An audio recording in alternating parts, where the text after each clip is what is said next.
अस्सलाम वालेकुम व्यूअर्स।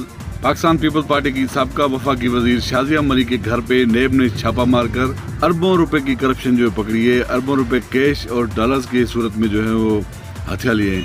अब देखते हैं क्या होता है। और दूसरी तरफ पीपल्स पार्टी ने एस्टेब्लिशमेंट को धमकियां देना शुरू कर दी हैं। खुर्शीद शाह ने तो खुली धमकी दे दी कि अगर हमें तंग किया गया, अगर हमारे ऊपर हाथ डाले गए तो फिर जो है ना ऐसा करेंगे कि आपको पता नहीं चलेगा कि हमारे साथ हो क्या रहा है। ये हो रहा है। और उसी रात जरदारी साहब पाकिस्तान छोड़कर दुबई चले गए।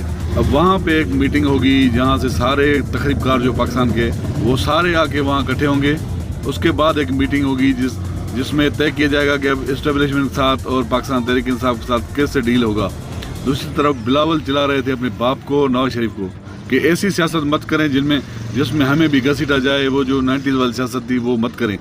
अब बिलावल को पहले ही पता चल गया कि हमारे साथ क्या होने वाला है। इनको पता है मैंने तो आगे जाना है, लेकिन वो नहीं जा सकेगा क्योंकि इमरान खान अभी तक, अगर इन्होंने इमरान खान को कुछ कर दिया तो फिर इनका चांस बन सकता है, वैसे कुछ भी नहीं होगा।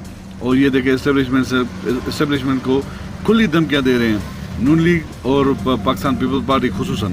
तो आगे देखते हैं क्या होता है। तो व्यूअर्स, वीडियो पसंद आए तो वीडियो को लाइक और शेयर जरूर कीजिएगा। और अगर चैनल पर नए तो प्लीज़ चैनल को सब्सक्राइब करें। शुक्रिया, अल्लाह हाफिज़।